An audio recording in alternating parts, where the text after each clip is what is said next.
Good morning. Today we are examining Isaiah chapter 41 and some lessons that we can learn from this particular chapter. As you examine the chapters, we read it yesterday, you find that the chapter really kind of breaks up into two sections, and we've got a couple of things that we want to pull, especially from the first section, but we're going to pull three lessons out of Isaiah chapter 41 this morning. Beginning in verses 2 through 4, you have God giving a series of questions through Isaiah, and they're somewhat odd questions to us just because we don't know the context in which they're being asked. We don't know the exact time frame of what is being asked. He says, "Who raised up one from the east? Who in righteousness called him to his feet? Who gave the nations before him and made him rule over kings? Who gave them as the dust to his sword, as driven stubble to his bow? Who pursued them and passed safely by the way that he had not gone with his feet? Who has performed and done it, calling the generations from the beginning? I, the Lord, am the first, and with the last I am he."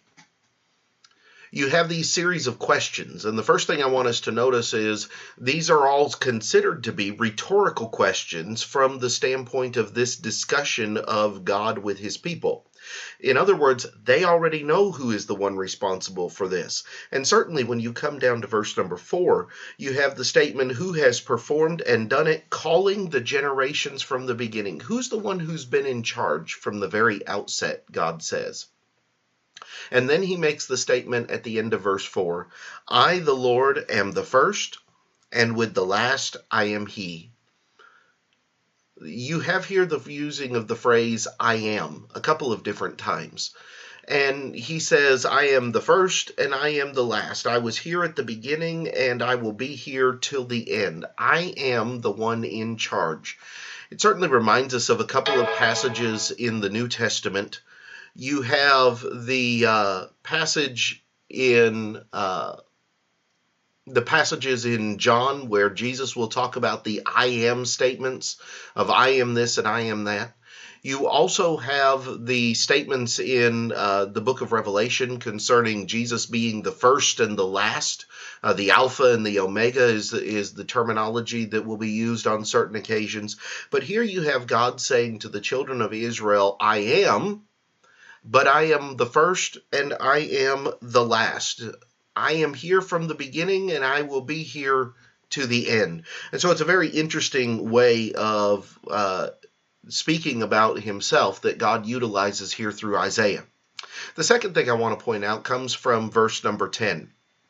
He says, if you back up to verse number 9, he talks about Jacob, the people of Judah, of Jacob being his chosen ones. The descendants of Abraham are those whom he has taken from the ends of the earth in verse 9, and called from the farthest regions and said to you, "You are my servant, I have chosen you and have not cast you away." Then he says in verse 10, "Fear not, for I am with you. Be not dismayed, for I am your God. I will strengthen you. Yes, I will help you. I will uphold you with my righteous right hand. Behold, all those who were incensed against you shall be ashamed and disgraced. They shall be as nothing, and those who strive with you shall perish." Here you have God's promise that I'm going to take care of you. I'm going to watch out for you. He says, "Do not be afraid, for I am with you. Do not be dismayed, for I am your God. I'm going to strengthen you. I'm going to help you. I'm going to take care of you. I'm going to watch out for you. And those that come against you are going to be scattered away in shame and disgrace." God says, "I'm here for you. I'll take care of you."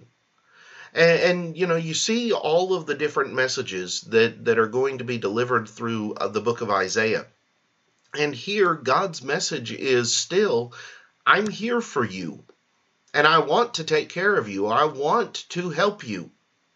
But we've seen throughout the first half of the book of Isaiah, the messages that say, I'm here for you, but you're not listening to me.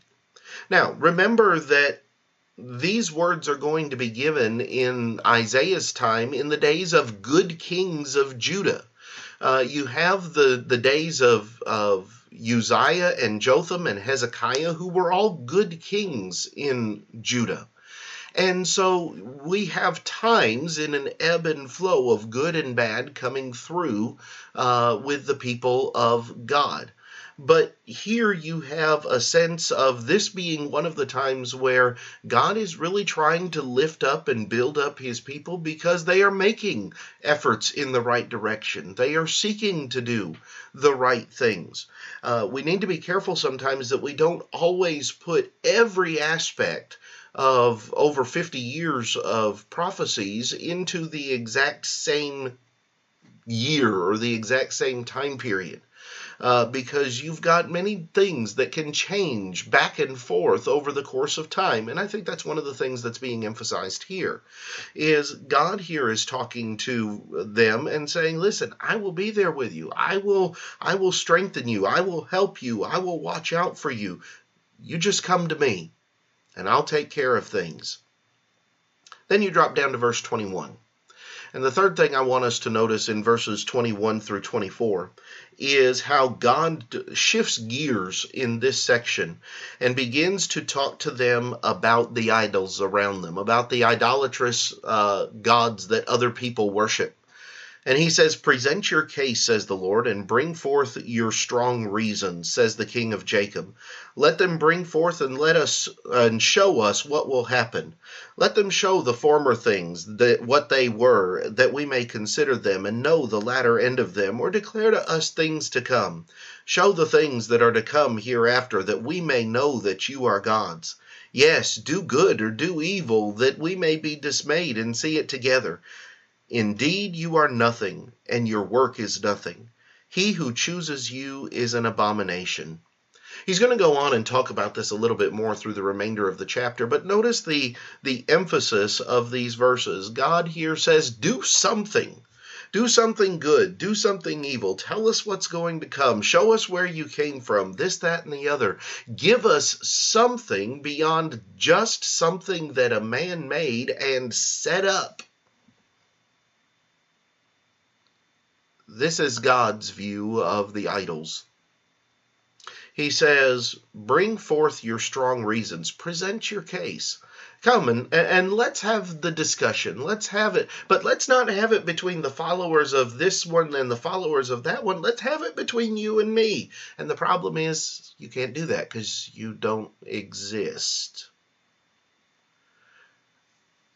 Anybody can build an idol. Anybody can build something and call it a god. It doesn't mean it's real. It doesn't mean it actually exists. It doesn't mean that it has any power or any function whatsoever. And that's the point that God makes in verses 21 through 24. He says, indeed, you are nothing, your work is nothing, and he who chooses you is an abomination. Those are some of the things that I've pulled out of chapter 41. I hope that they are beneficial to you, and I hope to see some of the things that you've pulled out of the chapter as well. Tomorrow, Lord willing, we will come back, and we will begin examining the things from Isaiah chapter 42. I hope that you have a great day.